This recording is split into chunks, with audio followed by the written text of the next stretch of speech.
Assalamualaikum warahmatullahi wabarakatuh. Alhamdulillahirabbil alamin.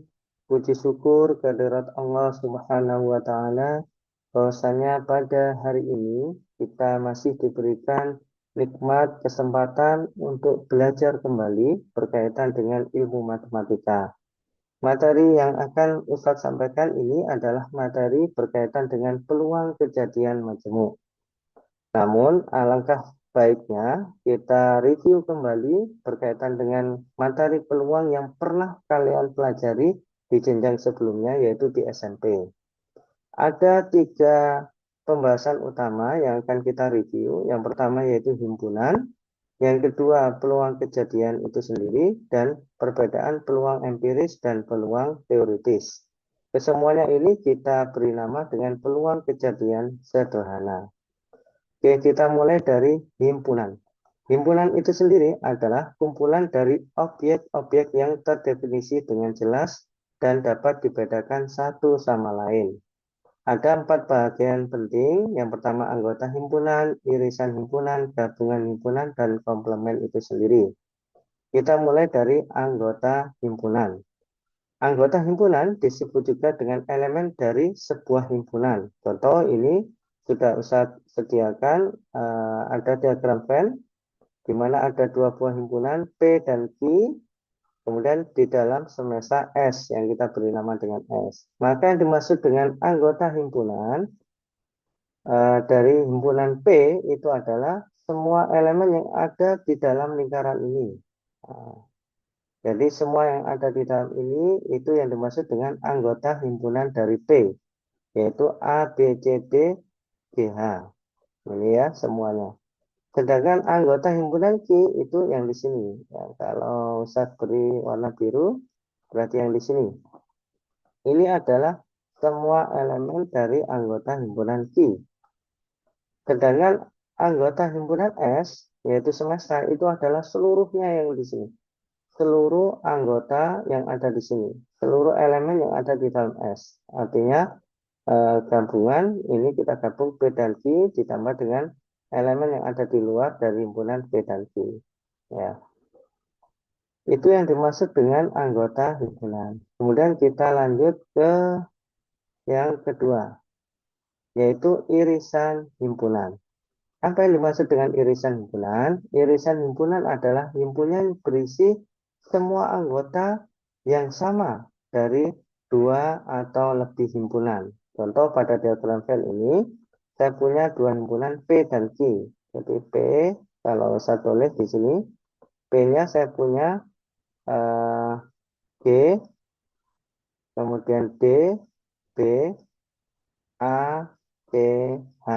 Nah, alangkah baiknya seandainya ditulis urut ya, cuma ini boleh tidak urut juga boleh. Tapi alangkah baiknya seandainya ditulis urut.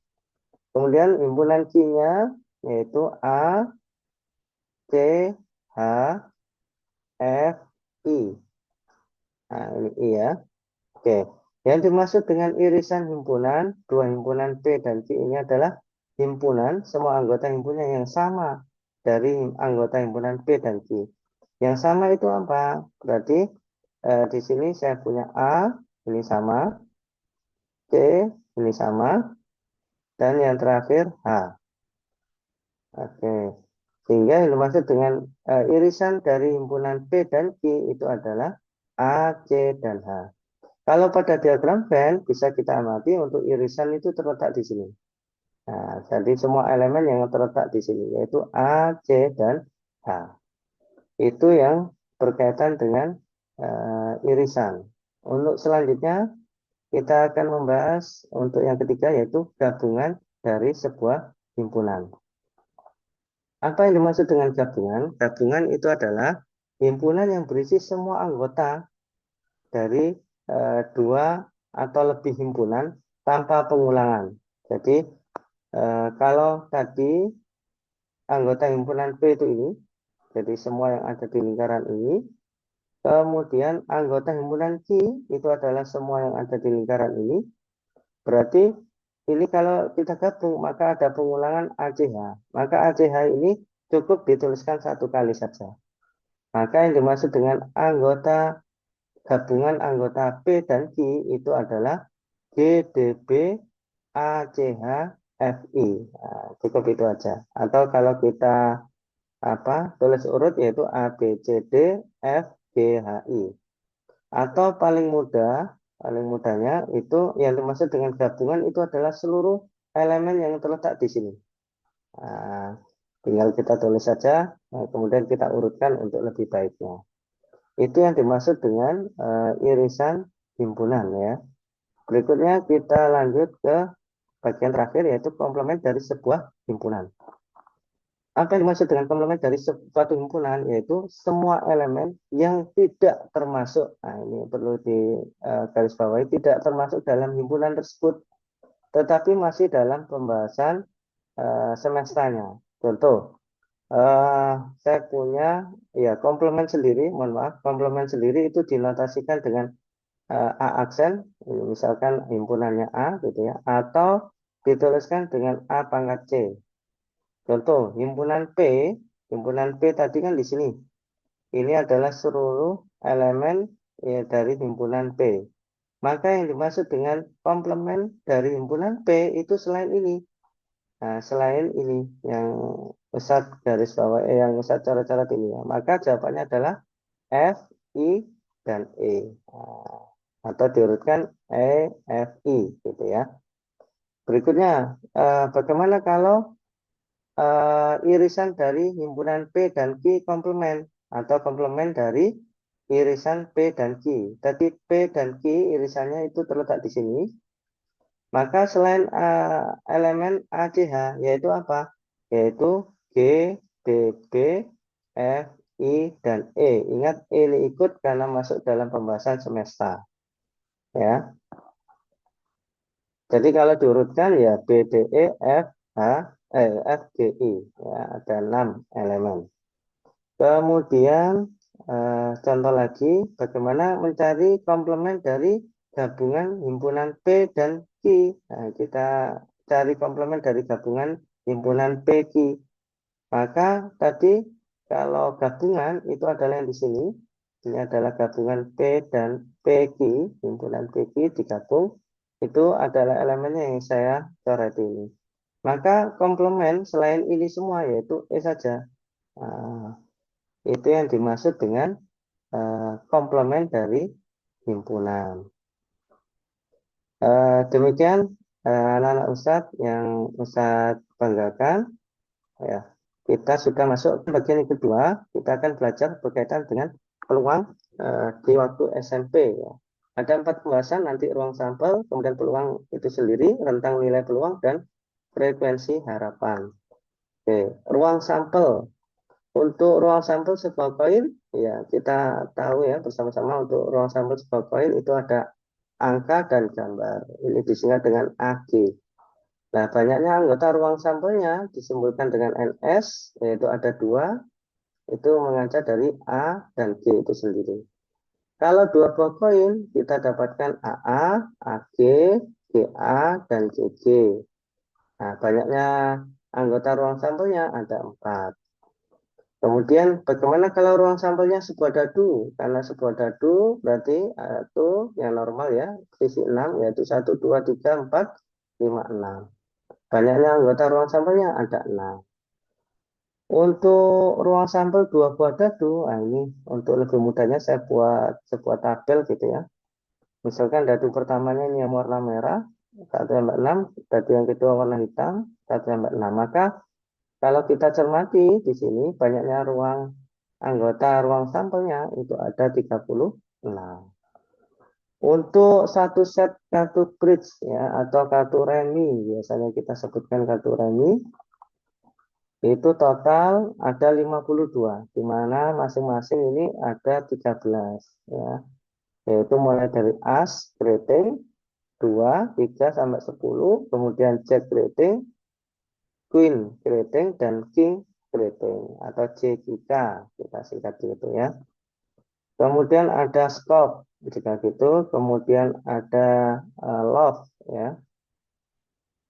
Kemudian ada wajib. Nah, masing-masing ini anggotanya 13. Kalau kita total keseluruhannya ada 52. Itu untuk pembahasan berkaitan dengan ruang sampel ya. Kita harus paham ruang sampel karena nanti berkaitan dengan mencari nilai. Selanjutnya untuk peluang kejadian terjadi ketika di jenjang SMP. Peluang sendiri dirumuskan dengan NE per NS ya. E itu adalah event atau kejadian. Jadi NE banyaknya anggota dalam kejadian E ya.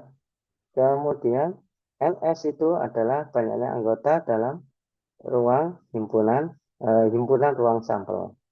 Contoh peluang munculnya gambar pada pelambungan sebuah koin. Ingat koin tadi, kalau sebuah koin ruang sampelnya yaitu A dan B, sehingga NS-nya itu sendiri ada 2. Sedangkan peluangnya sebuah koin munculnya gambar itu hanya ada 1. Makanya nilai peluangnya adalah 1/2. Untuk 2 buah dadu, ingat 2 buah dadu itu NS-nya adalah 36. Ya.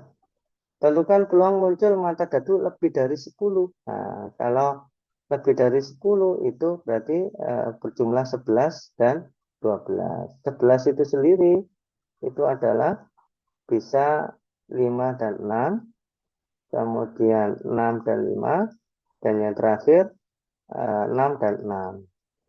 Nah, berarti NA-nya ini ada, atau NE-nya ya, eventnya atau kejadiannya yaitu ada 3. Maka peluangnya menjadi 3/36. Atau kalau kita sederhanakan jadi 1/12.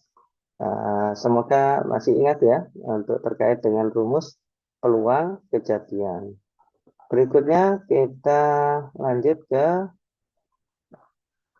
setelah peluang kita akan membahas review untuk rentang nilai sebuah peluang. Nah, sebuah peluang itu memiliki nilai mulai dari 0 sampai 1. Kejadian yang peluangnya 0 disebut kejadian yang mustahil terjadi. Sedangkan kalau peluangnya 1, maka kejadian itu dinamakan kejadian pasti terjadi. Contoh, kejadian mustahil, yaitu peluang mendapatkan angka 7 pada pelambungan sebuah dadu dengan 6 sisi. Ini pelambungan tentunya dilambungkan ke atas, kemudian ditangkap atau dijatuhkan ke bawah dengan 6 sisi. Maka kalau 6 sisi itu kita beri nomor 1 sampai 6, maka kita akan mustahil mendapatkan angka 7. Nah, maka ini peluangnya pasti 0. Kemudian untuk contoh kejadian pasti terjadi, contoh peluang makhluk hidup akan mati. Nah, kita tahu sendiri, semua makhluk yang hidup pasti akan mati. Nah, ini pasti akan terjadi, gitu ya. Berikutnya untuk selanjutnya setelah rentang nilai sebuah peluang, kita akan belajar tentang frekuensi harapan. Nah, frekuensi harapan ini hanya di bawah ya. Dirumuskan dengan N dikali peluang itu sendiri. Dengan N itu adalah banyaknya percobaan. Contoh, sebuah koin dilambungkan sebanyak 100 kali. Tentukan frekuensi harapan muncul gambar. Karena sebuah koin, maka saya punya ruang sampelnya yaitu A dan G. Ya. Untuk NS-nya tentunya adalah ada 2. Kemudian peluangnya, kita cari peluangnya. Peluangnya itu sendiri, yaitu muncul gambar itu 1/2. Semestanya 2. Nah ini, sehingga peluangnya adalah setengah, maka frekuensi harapan itu N dikali PE, di mana N ini banyaknya percobaan, yaitu 100, kita kalikan setengah menjadi 50. Apa maknanya frekuensi harapannya 50? Maka ini bermakna kalau kita melambungkan sebuah koin sebanyak 100 kali, harapannya muncul gambar itu adalah 50 kali. Itu materi prasyarat yang Ustadz harapkan semua anak-anak Ustadz paham berkaitan dengan nilai peluang. Kemudian yang terakhir adalah peluang empiris dan peluang teoritis. Peluang empiris adalah peluang yang dihitung berdasarkan data hasil pengamatan atau eksperimen nyata. bukan dari teori atau asumsi matematis. Peluang ini diperoleh dengan melakukan percobaan berulang, kemudian dicatat sebagai frekuensi kejadian yang terjadi. Contoh, menghitung peluang produk rusak berdasarkan data produksi bulan lalu. Nah, maka rumus peluang empirisnya yang sudah kalian pelajari waktu SMP yaitu jumlah kemunculan kejadian A. Jadi kalau pada contoh ini berarti banyaknya produk rusak pada bulan lalu, ya. Kemudian dibagi dengan total percobaan atau pengamatan. Jadi dari total keseluruhan produk kalau pada contoh itu. Hasilnya mungkin tidak sama dengan prediksi teori. Nah, yang sudah kita pelajari peluang tadi karena faktor realitas. Misal koin tidak seimbang, manusia membuat kesalahan gitu.